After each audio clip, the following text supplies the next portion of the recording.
masa Islam dan Nabi Muhammad SAW ni di Mekah, kita dapat tengok orang kata dakwah ni sampai kan dekat orang kata umat Islam di sekeliling Mekah ni.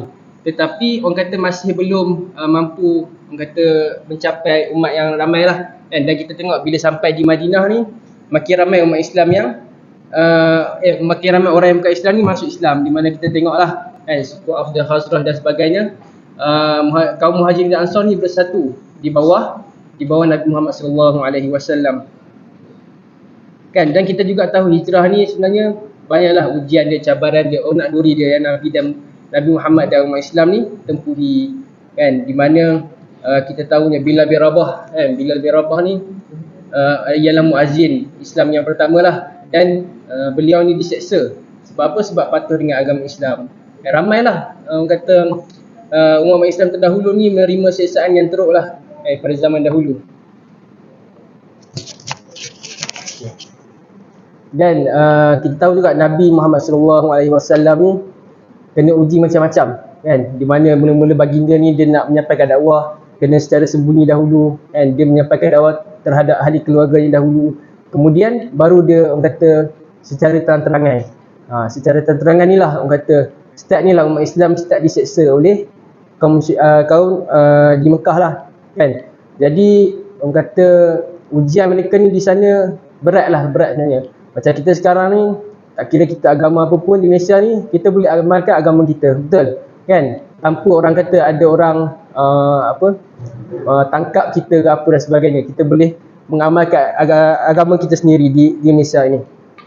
Okay, kemudian semasa Nabi Muhammad SAW ni nak berhijrah ke Madinah kan, kita tahu bila mana dia nak berhijrah ni, datanglah kata orang-orang kafir Quraisy ni memang berpakat untuk membunuh Nabi kan. Dan dengan kuasa Allah baginda ni dapat keluar rumah tanpa dilihat oleh kaum kafir Quraisy ni. Dan berjayalah Nabi ni berhijrah ke Madinah kan. Walaupun mereka ni berjalan makan masa lama lah sebenarnya kan. Di mana dia dikejar oleh orang-orang kafir Quraisy, menyorok di dalam gua dan sebagainya.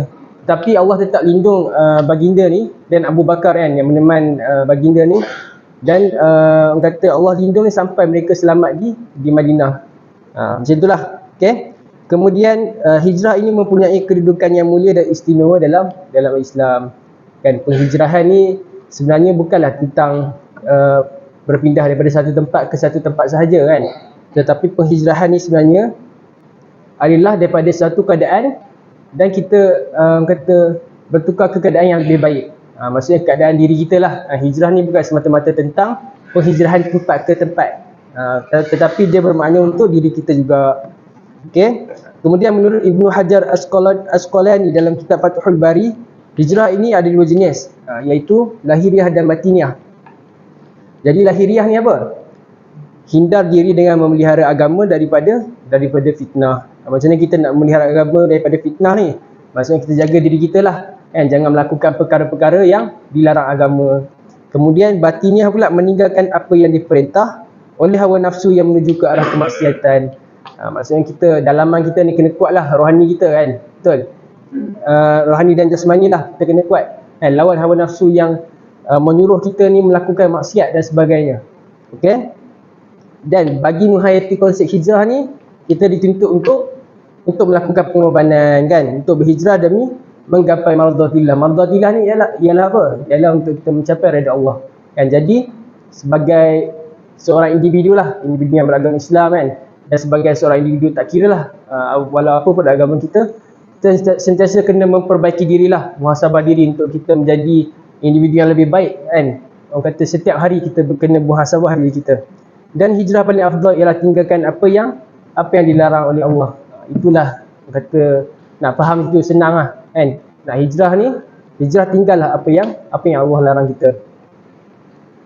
Okay, kemudian Allah berfirman dalam surah Al-Anfal ayat 74 yang bermaksud, dan orang-orang yang beriman dan berhijrah serta berjihad pada jalan Allah, dan orang-orang yang memberi tempat kediaman dan memberi pertolongan kepada orang-orang muhajirin, mereka itulah orang-orang yang benar-benar beriman. Mereka memperoleh ampunan dan rezeki, nikmat yang mulia. Jadi ayat-ayat menerangkan tentang bahawa orang yang berhijrah ni sangat disukai oleh Allah. Dan penghijrahan dia ni sebenarnya semestinya ikhlas, dan penghijrahan diri tu kerana Allah lah. Dan jangan kerana manusia, kerana orang lain, dan kerana mulut orang lain ke apa kan. Janganlah. Sebaiknya kita berhijrah ni untuk diri kita kan. Okay. Kemudian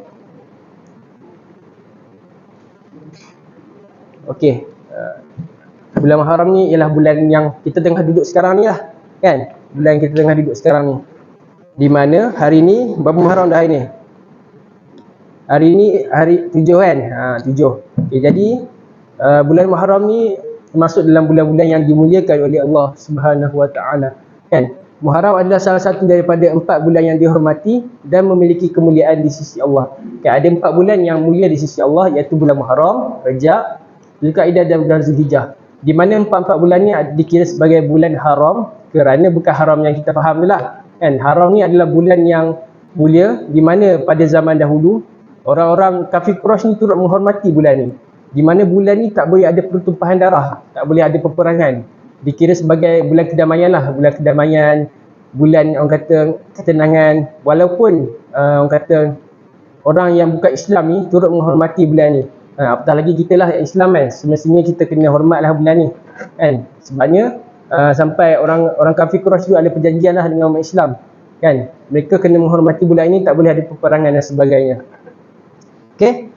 Dan dikenali juga sebagai Syahrullah, iaitu bulan Allah. Di mana kita dalam 12 bulan ni, Muharram sampai Zulhijjah ni, bulan Muharram ni je yang ditukarkan nama selepas kedatangan Islam kan. Yang lain Rejab, Sya'ban apa semua ni dipakai semasa zaman jahiliah lagi. Jadi sebab itu ada specialnya bulan Muharram ni kan.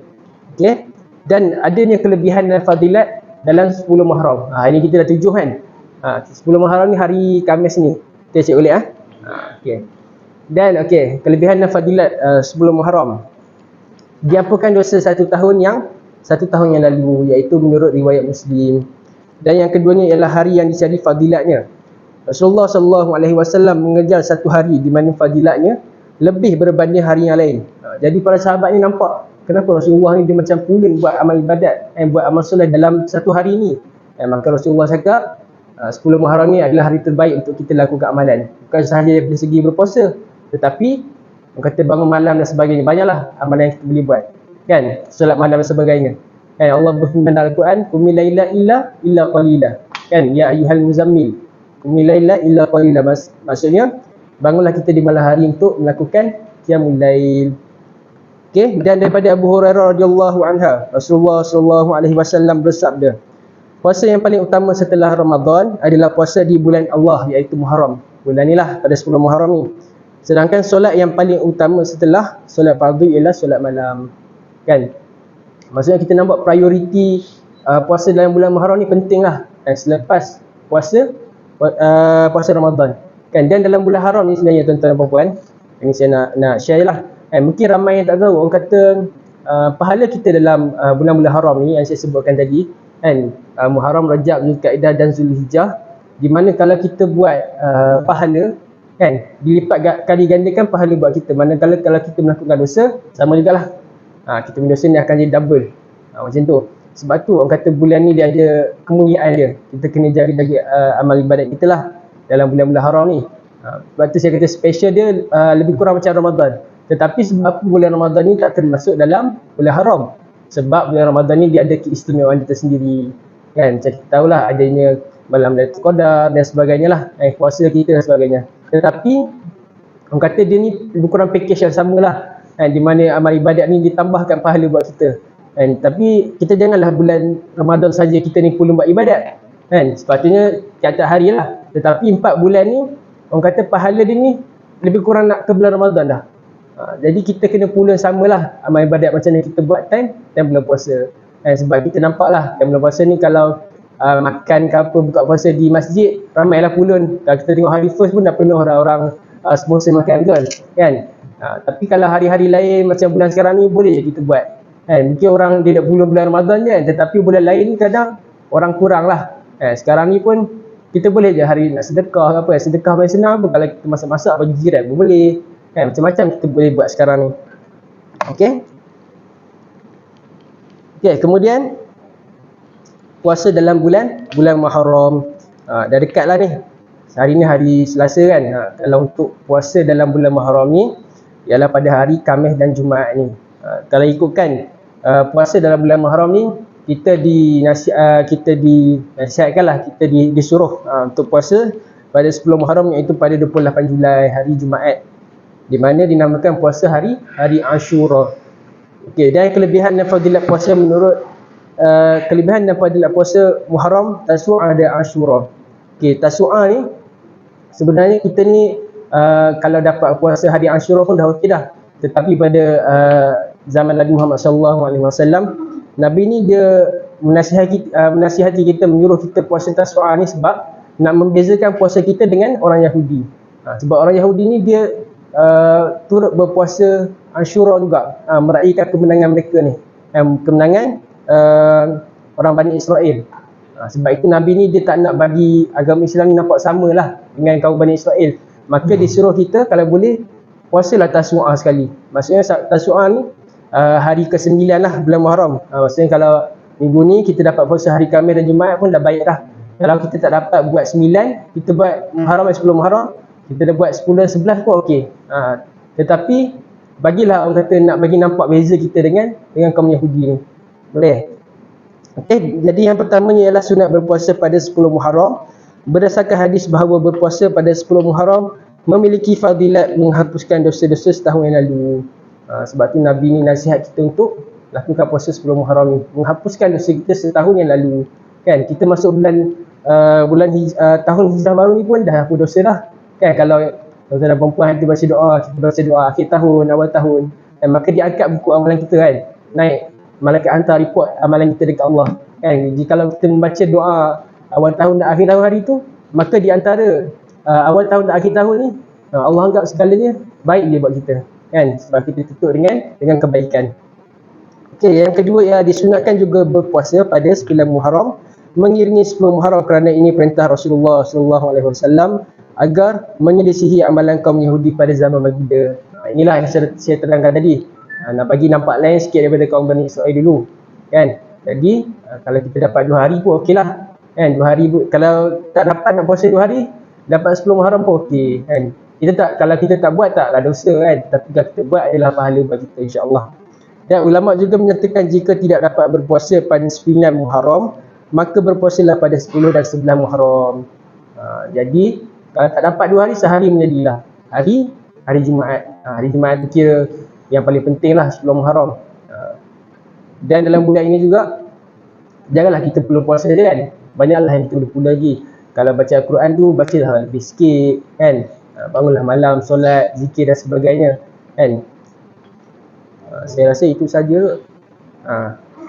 Jadi itulah saya bersedikit ringkasan tentang orang kata tahun hijrah baru ni kan, dan bulan Muharram.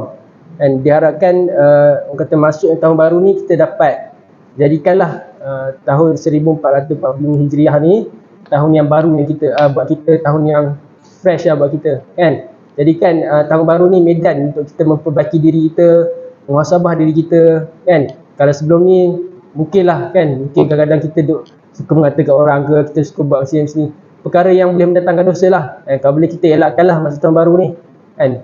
Kita orang kata perbanyakkan benda-benda positif. Surrounding kita ni kita banyakkan perkara yang positif, insya-Allah. Boleh tuan-tuan dan puan? Boleh okey. Moga-moga kita dapat memperbaiki diri kita untuk tahun baru ni kan. Moga-moga kita mencapai mardhatillah, iaitu mencapai redha Allah kan. Semoga apa yang saya share dekat tuan-tuan dan puan ni dapat memberi manfaat untuk kita bersama. Wallahu alam.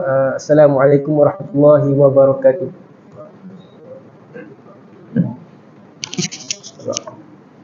A'udzubillahi minasyaitonirrajim. Bismillahirrahmanirrahim. Alhamdulillahirabbil alamin wassalatu wassalamu ala asyrafil anbiya'i wal mursalin wa ala alihi wa sahbihi ajma'in. Allahumma inna nas'aluka ridhaka wal jannah wa na'udzubika min sakhatika wan nar. Allahumma innaka 'afuwwun karimun tuhibbul 'afwa fa'fu 'anna wa 'an walidina wa 'an jami'il muslimina wal muslimat wal mu'minina wal mu'minat al ahya'i minhum wal amwat bi rahmatika ya arhamar rahimin.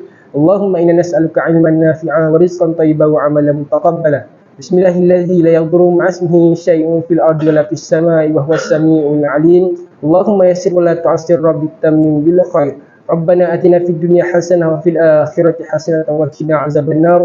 Da'wahum fiha subhanakallahumma wa tahiyyatuhum fiha salam wa akhiru da'wahum alhamdulillahi rabbil alamin.